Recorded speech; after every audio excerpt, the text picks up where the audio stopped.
आज बहाली की प्रक्रिया पर ही पूरा विषय, क्योंकि ये सिर्फ विधानसभा का नहीं है, कई विभाग के अंदर भी आउटसोर्सिंग से एक बड़ा खेला हो रहा है। हर शुक्रवार को जन कल्याण संवाद कार्यक्रम हम लोग करते हैं सहयोग कार्यक्रम के तहत, और कई लोगों ने आकर के आज शिकायत भी किया है। 2-3 दिन से लोग आ रहे हैं नियुक्ति से संबंधित, और आज तो बिहार विधानसभा के सुरक्षा कर्मी की नियुक्ति का रिटर्न का रिजल्ट भी निकला है। और संयोग है कि कल माननीय मुख्यमंत्री जी के साथ हमारी बैठक थी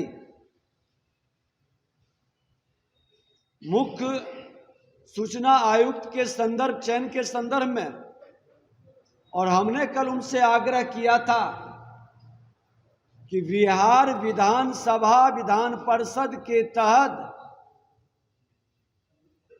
जो आउटसोर्सिंग कंपनी से बहाली हो रही है वह Indian institute of psychrometric Jadavpur Kolkata की ये आउटसोर्सिंग कंपनी है जो सक्षम नहीं है। जब हम विधानसभा अध्यक्ष थे उस पीरियड में भी ये आया था और हमने मना किया था, और 2015-20 के बाद बहाली में जो अनियमितता कुछ आई थी, हमने फाइल पर साफ शब्दों में लिखा था कि बिहार सरकार की बहाली की एजेंसी सक्षम एजेंसी है, उससे बहाली हो। एक विधानसभा अध्यक्ष के नाते आदेश और निर्णय को नजरअंदाज कर चयनित agency Indian institute of psychrometric Jadavpur Kolkata की, जिसका आर्थिक इंफ्रास्ट्रक्चर काफी कमजोर है, ये नई एजेंसी है और ये सुरक्षित राशि भी जमा करने में सक्षम नहीं था, जिसको कम कर दिया गया था और अग्रिम देने का प्रस्ताव दिया गया था। बाद में जब हम लोगों ने आपत्ति दर्ज किया और माननीय मुख्यमंत्री जी को 8/9/2023 को पत्र भेजा, महामहिम राज्यपाल महोदय को 27/9/2023 को पत्र भेजा कि बिहार विधानसभा के अंदर एक बड़ा नियुक्ति घोटाला का खेल चल रहा है, पैसे की खुल करके वसूली हो रही है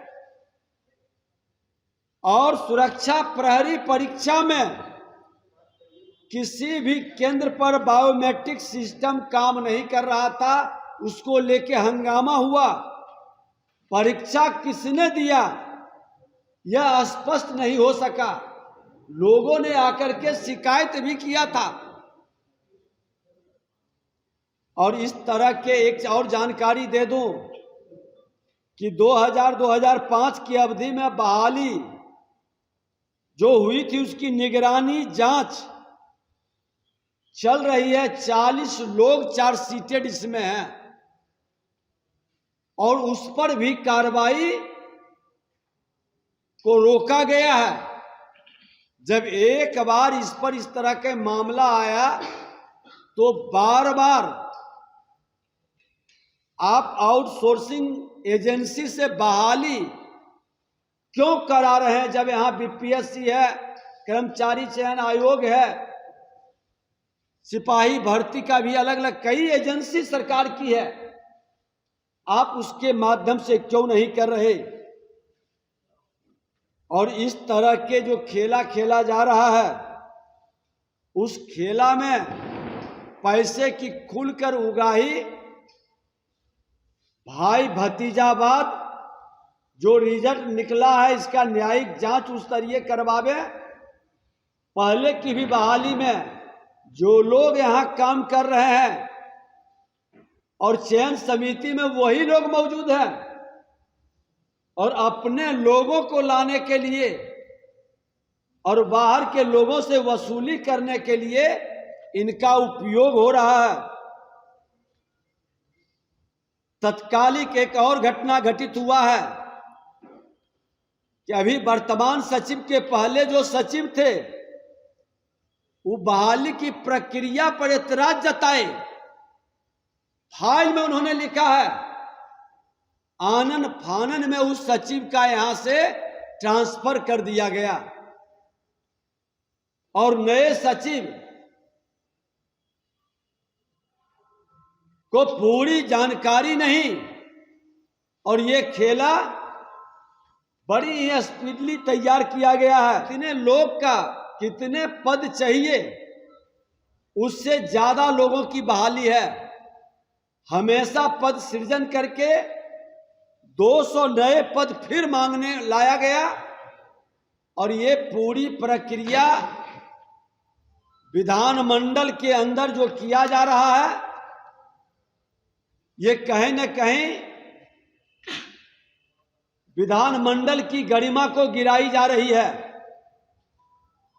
जहां कानून बनता है, जहां भ्रष्टाचारियों पर, अपराधियों पर लगाम लगाने के लिए बहस होती है, कार्रवाई होती है, आज वो अवैध बहाली का फैक्ट्री बन रहा है और आउटसोर्सिंग के माध्यम से कई अनियमितताओं की ओर हमने ध्यान आकृष्ट करने का प्रयास किया। आज फिर इस बहाली को लेकर के हम माननीय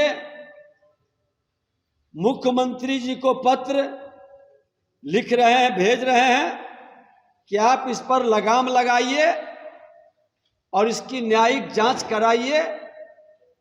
सरकार की संलिप्तता अगर जो नहीं है तो इस तरह के खेला खेलने वाले लोग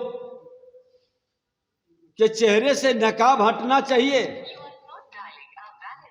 और आउटसोर्सिंग द्वारा बहाली प्रक्रिया को रद्द करें। सरकार की नियुक्ति का जो एजेंसी है उसके माध्यम से बहाली की प्रक्रिया पूरा करे, और ये करोड़ों रुपये का बारा न्यारा युवाओं के प्रतिभा के साथ खिलवाड़। अभी 2 दिन पहले ही सदन के अंदर पैसे की बंटवारा और पैसे के लेन देन में हंगामा हुआ है। अब विधानसभा के विधानमंडल दल के नेता के नाते हम लोग जाके बैठते हैं, कार्यालय भी है, लोगों की शिकायत आती है, प्रक्रिया पर प्रश्न उठ रहा है और उसकी पवित्रता और गरिमा को गिराने का खेल हो रहा है। कहा है कि अगर जो सरकार संवेदनहीन है, भ्रष्टाचारियों को संरक्षित करने वाली है, तो आप माननीय न्यायालय। अगर आपको हमारा वीडियो पसंद आया हो तो इसे लाइक करें, सब्सक्राइब करें और साथ ही बेल आइकन दबाना ना भूलें।